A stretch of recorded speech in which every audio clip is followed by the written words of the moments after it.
గత 3 దశాబ్దాలుగా జర్నలిస్టుల సమస్యల పరిష్కారానికి నోచుకోవడం లేదని, సమస్యలు పరిష్కరించేందుకు పాలకులు చొరవ చూపేలా వారికి ఆలోచన కలిగించాలని కోరుతూ జగిత్యాల జర్నలిస్టులు డాక్టర్ బిఆర్ అంబేద్కర్ విగ్రహానికి వినతి పత్రాన్ని సమర్పించి ఉద్యమానికి శ్రీకారం చుట్టారు. నిత్యం ప్రజలకు, ప్రభుత్వానికి మధ్య అనుసంధానకర్తలా ఉంటూ ప్రజల పక్షాన గొంతుగా నిలిపిస్తున్న జర్నలిస్టుల సమస్యల పరిష్కారం కోసం ప్రభుత్వం కృషి చేయాలని ఈ సందర్భంగా వారు కోరారు. ఈ కార్యక్రమంలో సీనియర్ జర్నలిస్టులు, జర్నలిస్టు నాయకులు, ప్రింట్ అండ్ ఎలక్ట్రానిక్ మీడియా జర్నలిస్టులు పాల్గొన్నారు. జగిత్యాల జిల్లా కేంద్రం లోపల జర్నలిస్టుల దశాబ్దాల కాలైనటువంటి నివేశిత స్థలాల గురించి అనేక సార్లు వినతి పత్రాలు కలిసి ఇవ్వడం జరిగినా అని కూడా పట్టించుకోలేనటువంటి సందర్భం లోపల ఏళ్లుగా నిరీక్షించినటువంటి జర్నలిస్టు సమాజం అంతా కలిసి ఈరోజు భారత రాజ్యాంగ నిర్మాత బాబాసాహెబ్ అంబేద్కర్ గారికి నల్ల బ్యాడ్జీలతో నిరసన తెలుపుతూ వినతి పత్రం సమర్పించడం జరిగింది.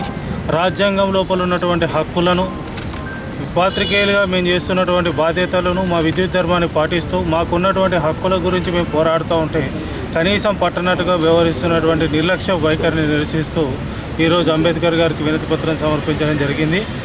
ఈరోజు తొలి రోజు తమ నిరసన కార్యక్రమాల్లో తొలి అంకంలో భాగంగా భారత రాజ్యాంగ నిర్మాత గారి వినతి పత్రం నిర్వహించిన తదనంతరం భవిష్యత్తు లోపల కార్యాచరణ సిద్ధం చేసుకొని జర్నలిస్టుల హక్కుల సాధన కోసం పోరాటానికి సిద్ధమవుతామని చెప్పేసి తెలియజేస్తూ, ఇప్పటికైనా దశాబ్దాల కలైనటువంటి జర్నలిస్టుల ఆకాంక్షలు నెరవేర్చేందుకు ప్రభుత్వం, ప్రజాప్రతినిధులు సహకరించాలని కోరుతూ ప్రజా సమస్యల పరిష్కారం కోసం పాత్రికేయ వృత్తిని ఎంచుకొని గత 3 దశాబ్దాలుగా పాత్రికేయ వృత్తిని నమ్ముకొని సమాజం కోసం బతుకుతున్న పాత్రికేయుల పరిస్థితులు రోజురోజుకు దిగజారిపోతున్నాయి. రాజ్యాంగబద్ధంగా పాత్రికేయులకు రావాల్సిన లక్కుల్లో ఏదో ఒకటి సాధించుకోలేక ఈ వృత్తిని దైవంగా నమ్ముకొని జీవిస్తున్న మా పాత్రికేయుల జీవితాలు దుర్భరమైనవి. ఈ నేపథ్యంలో ఎన్నో ఏళ్ళుగా, అంటే నాకు తెలిసి 20-25 సంవత్సరాలుగా మాకు హక్కుగా ఉన్న ఇళ్ల స్థలాలు మాకు కేటాయించాలని చెప్పేసి గత 25 సంవత్సరాలుగా పలు దఫాలుగా ఆందోళనలు, ప్రజాప్రతినిధులు కలిసి వినతి పత్రాలు ఇవ్వడం, ప్రభుత్వం దృష్టికి తీసుకెళ్లడం జరుగుతూనే ఉన్నా మా వైపు ఎవరు కూడా, అంటే మేము ఉన్నామని ఒక భరోసా ఇవ్వడం కానీ, మీ హక్కులు సాధించడంలో మేము మీకు సహకరిస్తామని చెప్పిన దాఖలాలు లేవు. అందరూ మాకు ఆశ చూపడమే తప్పితే ఆచరణ సాధ్యం కాని పరిస్థితి ఏర్పడ్డది. ఈ నేపథ్యంలో పాత్రికేయులమంతా కలిసి ఒక బతుకు పోరాటం చేద్దామని చెప్పి ఇళ్ల స్థలాలు మన రాజ్యాంగబద్ధంగా మనకు రావాల్సిన హక్కులు సాధించుకునేందుకు రోజువారీ ఆందోళనలు, నిరసనలు, కార్యక్రమాలు చేసి మన ఆకాంక్షలు నెరవేరే వరకు ఉద్యమ బాట పడదామని ఒక నిర్ణయం తీసుకోవడం జరిగింది. ఈ నేపథ్యంలో ఈరోజు మొదటి రోజున భారత రాజ్యాంగ నిర్మాత డాక్టర్ బిఆర్ అంబేద్కర్ గారికి, అయ్యా మా పరిస్థితికి ఇది, మమ్మల్ని ఎవరూ పట్టించుకోవట్లేదు, పాలకులు కానీ అటు ప్రభుత్వం కానీ మమ్మల్ని చిన్నచూపు చూస్తున్నాయి, మా ఆకాంక్షలు నెరవేరడం లేదు, మాకు కనీస హక్కులు లేక మేము చాలా ఇబ్బందులు పడాల్సి వస్తుంది. చాలామందికి ఇప్పుడున్న పాత్రికేయ వృత్తిలో కొనసాగుతున్న చాలామందికి ఇళ్ల స్థలాలు, సొంత ఇల్లు లేక అద్దె ఇళ్లలో దినదిన గండంగా కాలం వెళ్లదీస్తున్నాం. అయ్యా మాకు మా సొంతింటి కళ నెరవేర్చి ఇళ్ల స్థలాలు ఇవ్వమంటే మేము ఇస్తామంటూనే మాకు ఆశ చూపుతూ అందరూ మమ్మల్ని మోసం చేస్తున్నారు. అయ్యా మీరైనా వాళ్ళకి కనువిప్పు కలిగేలా చూడాలని చెప్పేసి ఇలా భారత రాజ్యాంగ నిర్మాతకు వినతి పత్రం సమర్పించడం జరిగింది. ఈ కార్యక్రమానికి విచ్చేసిన మా పాత్రికేయ మిత్రులందరికీ పేరున నమస్సుమంజలు తెలియజేస్తూ, మన బతుకు పోరాటం కోసం మన అందరం కలిసి రావాల్సిన అవసరం ఎంతైనా ఉంది. ప్రజలకు వారధిగా ఉంటూ అనేక సమస్యలు ఎదుర్కొంటున్న పాత్రికేయులకు గత 22 సంవత్సరాల నుండి ప్రభుత్వాలు, ప్రజాప్రతినిధులు కానీ జైత్యాల ఇంటి స్థలాలు ఇవ్వకపోవడంతో అనేక ఇబ్బందులు ఎదుర్కొన్న పాత్రికేయులకు ఇప్పటికైనా ఇంటి స్థలాలు ఇవ్వాలని ప్రజాప్రతినిధులను డిమాండ్ చేస్తున్నారు. అందరికీ వందనాలు. భారత రాజ్యాంగం శాసన, కార్యనిర్వాహక, న్యాయ శాఖల్ని సృష్టించింది. ఆ 3 శాఖలతో పాటు సమాజంలో ఉన్నటువంటి ప్రజల యొక్క సమస్యలని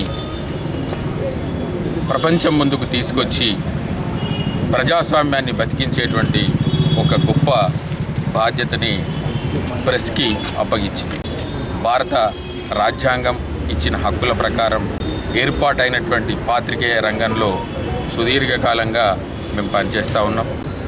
50 సంవత్సరాల క్రితం నుండే ప్రభుత్వాలు పాత్రికేయులు చేస్తున్నటువంటి సేవను గమనించి వాళ్లకు వృత్తిపరంగా మరియు వ్యక్తిగతంగా కొన్ని ప్రయోజనాలను సమకూర్చాలని చెప్పి నిర్ణయం తీసుకున్నారు. అందులో భాగంగా జర్నలిస్టు బస్ పాసులని, రైల్వే పాసులని, ఆరోగ్య కార్డులని ఇవ్వడంతో పాటు విలేకరులందరికీ కూడా 300 గజాల ఇళ్ల స్థలాన్ని ప్రభుత్వమే ఇచ్చే విధమైనటువంటి అంశాన్ని ఏర్పాటు చేయడం జరిగింది. దాదాపు 4 దశాబ్దాలుగా జగిత్యాల పట్టణంలో ఉన్న ఏ విలేకరికి కూడా ఇంతవరకు ఇళ్ల స్థలాల పంపిణీ జరగలేదు. జిల్లాలో అంటే ఉమ్మడి కరీంనగర్ జిల్లాలో దాదాపుగా 80% మండల కేంద్రాల్లో, పట్టణ కేంద్రాల్లో ఇళ్ల స్థలాల పంపిణీ జరిగింది.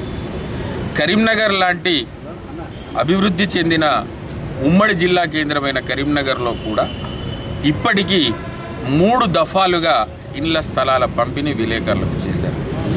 పక్కనే ఉన్న కొరుట్ల, మెట్పల్లి పట్టణాల్లో కూడా విలేకరులకు డబుల్ బెడ్రూమ్ ఇండ్ల పంపిణీని చేయడం జరిగింది. అట్లాగే చాలా మండలాలలో, ఉమ్మడి జిల్లాలో ఉన్న 57 మండలాలలో 80% మండలాలలో ఇండ్ల స్థలాల పంపిణీ జరిగింది. మరి మా జగిత్యాలలో పనిచేస్తున్నటువంటి, జగిత్యాల కేంద్రంగా పనిచేస్తున్న మేము ఏం పాపం చేశామో తెలియదు, కానీ మాకు ఇంతవరకు ఇండ్ల స్థలాల పంపిణీ జరగలేదు. ఇంతకంటే ముందే నేను ఒక సంఘటన మేము చూసినాము, అందరూ గమనించిరో లేదో కానీ, మేము వినతి పత్రం ఇవ్వడానికి అంబేద్కర్ గారికి ఇవ్వడానికి వెళ్ళిన సందర్భంలో అన్ని వాహనాలు వస్తున్నాయి. అందులో ఒక అబ్బాయి వాళ్ళ అమ్మని ఎక్కించుకొని వెళ్తున్నారు. వాస్తవానికి వాళ్ళ తండ్రి మన విలేకరే. ఆయన విలేకరు అయినప్పుడు ఆ అబ్బాయి పుట్టలేదు. ఆ అబ్బాయి ఈరోజు వాళ్ళ అమ్మని తీసుకొని బండి మీద పోతున్నారు. అంటే అంత పెద్దగా అయినా కూడా సగం జీవితం, దాదాపు 60-70% జీవితం ఈ వృత్తికి అంకితం చేసిన మాకు కనీసం చట్టబద్ధంగా, ధర్మబద్ధంగా, న్యాయబద్ధంగా, ప్రభుత్వపరంగా రావాల్సిన ఇంటి స్థలాలు రావడం లేదన్న ఆవేదనతో, బాధతో ఈ యొక్క నిర్ణయాన్ని తీసుకోవడం జరిగింది. అడగందే అమ్మైనా పెట్టదంటారు, కానీ మేము అడిగి దమ్ముకొచ్చినాం, నెరివడిపోయినాం. తెలంగాణ భాషలో చెప్పాలంటే ఇక మాకు యాష్టకొచ్చింది. ఇప్పటికైనా మాకు ఇళ్ల స్థలాలను ఇవ్వాలని చెప్పి మేము కోరుతా ఉన్నాం.